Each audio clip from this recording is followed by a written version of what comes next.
bloqué quel ou bloqué quel ou tout. Ou t'es papa ou t'es petit, t'es pour tes frères ou tout. Ou t'es de près, ou t'es de près, ou t'es de près ou tout.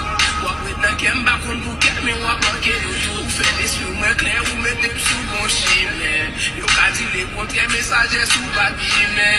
Ou t'es chargé ta note à travail pour bon. Oye, Guadiaqueroso, yo te voy a enseñar en este video que tú no tienes 4 granos, usted nada más tiene 2, igual que yo. Yo tengo 2 granos, usted tiene 2, usted no tiene 4.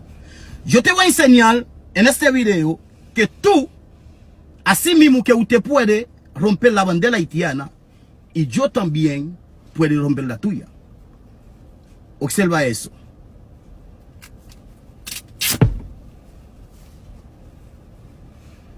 Observa eso.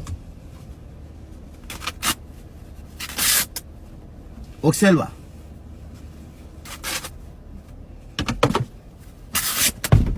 Que tú no tienes 4. Usted nada más tiene 2 granos.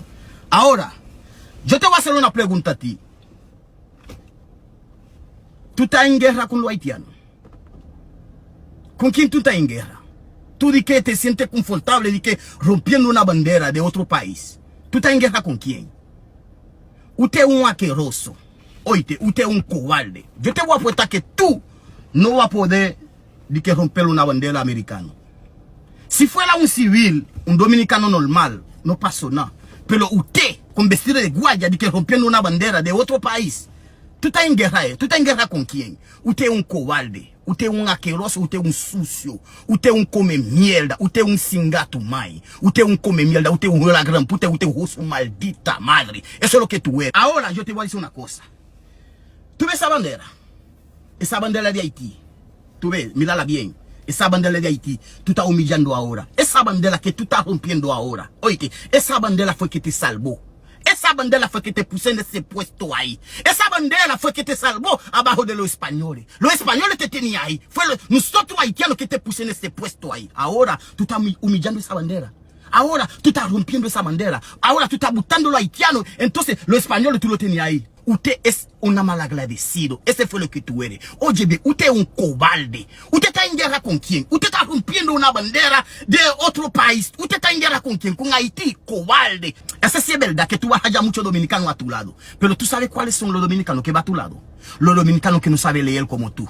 Los dominicanos que no saben escribir. Los dominicanos que nunca fue a la escuela un día. Tú nunca fue a la escuela. Hombre como tú, la mujer te pega cuernos. ¿Tú sabes por qué te pega cuernos? Porque tú eres un animal. Pero tú eres un sucio. Tú eres un asqueroso. Tú eres un cobarde. Eso fue lo que tú eres, sucio. ¿Tú estás en guerra con quién? Con Haití. Asqueroso, malagradecido.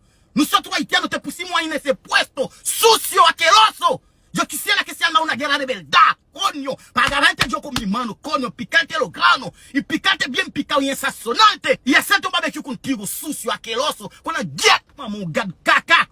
La fini bana ici, caca, senti ça ou. Comment nous fait football mouchoir qui est ben nous, nous football drapeau qui est ben nous, et puis la gars qui est bon prêt, nous qui est bon prêt, pour la fouer, couteau là, pour la piquer. Bon caca, senti, la jet, maman, nous va foutre petit de saline, bon mal propre. M'da foutre moi-même pour me camper face ici, pour me kébéder à poil même, et puis pour la fouiller couteau là, t'en écrasé, que mande bon Dieu mourir. Ouais, depuis c'est nous-mêmes qui camper là, t'en écrasé. M'da foutre nous toute dans bataille, c'est une bacone, t'en écrasé. M'da foutre nous sur coup de pied, entre ni et j'ai tap by glove, mais tap by sang, couteau en même tap tombé, et puis moi-même tap avancé sur lui, tap maouna avec présent qui là maintenant, et puis m'tap pété bah, get maman, mais ça connaît pas tout près, caca. M'da foutre nous toute dans goumene, get maman nous. Là nous fout qu'on est nous dans état ça la canne une saloperie t'as pour donner qui coupe tête nous rete Haïti bah ils ont coupé tête nous une saloperie Argentine a pris foot physique nous une caca nous fout camper nèg la fout fouiller couteau nous drapeau et puis la griller dans nous il va fout doigt nous il pas aucun droit il regarde l'état sous lui c'est chef lié c'est garde lié il pas aucun droit on civil aucun pas de problème on civil pas de problème on civil ka fait même c'est chef lié également de là oui et seulement de même oui qu'on a un foot capé n'a garder ou pas foot marron na nèg la foot le coup prendre figil entre gelé nous craser sourcil m'ta aimé pour ta vinn faire ça moi même na get maman ouais depuis c'est nous même qui capé là m'ta foot nous toute la bataille c'est pas connait bonne saloperie bonne caca.